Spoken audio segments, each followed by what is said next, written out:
Hi there, my name is Toby, and on this channel I talk about body dynamics and the life force energy. And these two things go together.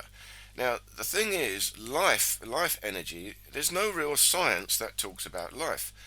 Modern science, for all its cleverness, all its amazing quantum mechanics and Einstein's relativity, and all this sort of stuff, does not acknowledge the life force. It doesn't even talk about it.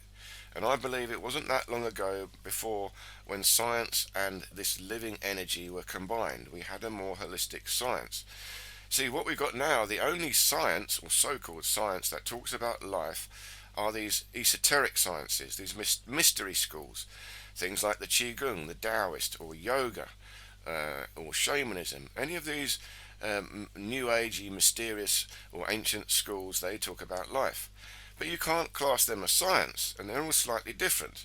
They all seem to be just made up off the top of your head, or at the very best, they're philosophical discourses. Philosophers have talked about life. But modern science does not even acknowledge it. It doesn't acknowledge it. The most that modern science says is that, oh, there was evolution and life emerged out of the ocean millions or billions of years ago, whatever they say. But they don't say how it emerged or why it emerged, and they don't talk anything about it. It's just taken for granted. And this still amazes me. How can you have a science that is created by living beings, yet not acknowledge the life force or a living being at all? Now, we've got biology, and you might think biology is the science of life, but it's not. It doesn't acknowledge the life force. It's just studying things. It's just looking at biological systems and trying to categorize them or understand the mechanics of what is happening. It makes no attempt to explain the force behind what is happening. It doesn't even acknowledge it. It's just, well, how is it happening? Well, it's just sort of happening automatically by itself. There's no actual force. Well, that has to be nonsense, because you can look at the world, we can all look at the world, and we can see there are living things, there are animated things, and there are inanimate things, things that are not alive. And what is the difference? What is the difference? What is the difference between a living thing and a non-living thing? Well, let me boil it down to you very simply. It's an organizational force. The life force has got to be a force of organization. It puts things into order. You see, a non-living thing, it just crumbles into entropy. It eventually crumbles into dust. We can see that and observe that. Everything just eventually crumbles to dust if left alone.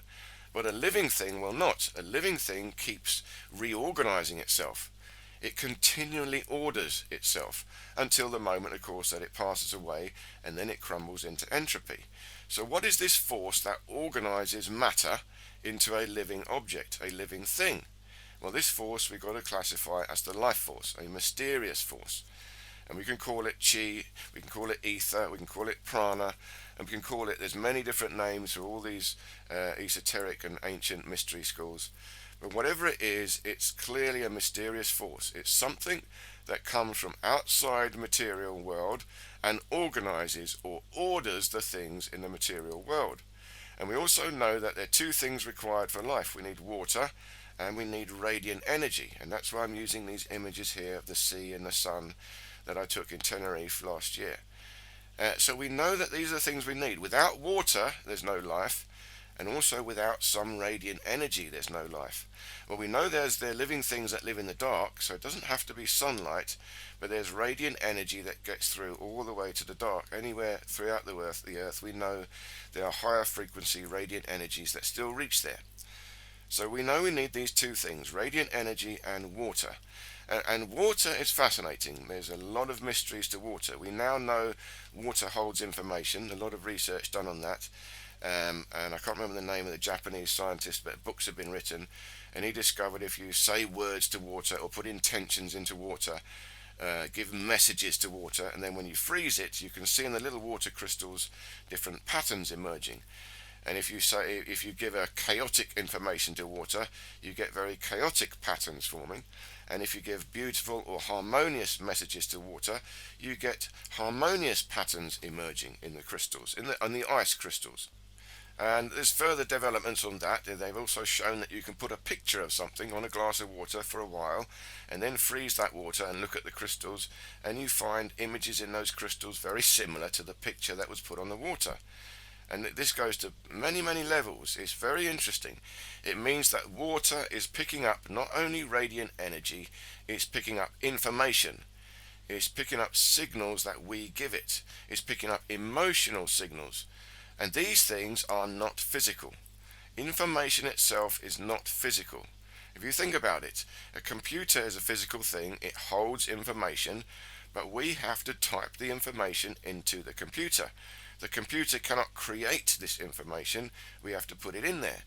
Now, it can play with that information, but no computer can have a spontaneous thought. No computer can create information from nothing. And that's why AI is only ever going to get so far, because AI cannot have a spontaneous thought.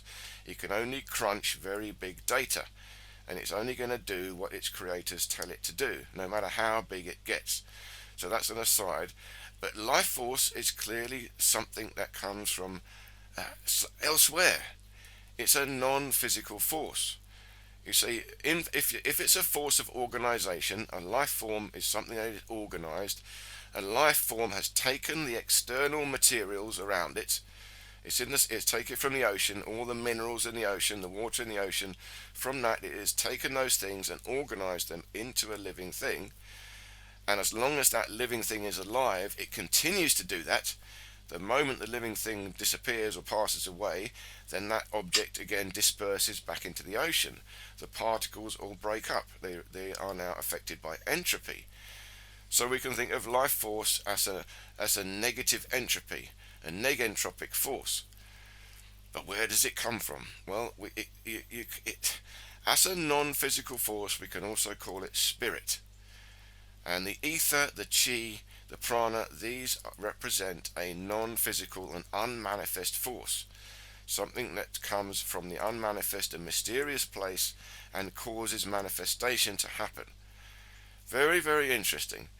And I'm going to leave links here to some more videos and my lecture series, which I go into great detail talking about this force. But it is something we need to think about and take very seriously. And if you think of yourself as a scientist and you think you're a rational person, I ask you to think about this just for half an hour, and you will realize there is no rational modern science that can explain this. And in my lecture series here, Magical Science, I've made a serious attempt at explaining the life force from the very beginning, using logic, pure logic. So it is a rational discourse in what the life force is, how it works, and how it builds up the whole universe, right up into the way we're living here and now today in this very materialistic science. So please do check it out. Check out my Magical Science lecture series or any of the videos on my channel. I invite you to go and check it out. So, and if you have any questions or thoughts, please let me know in the comments below, and I look forward to seeing you in any of these videos here.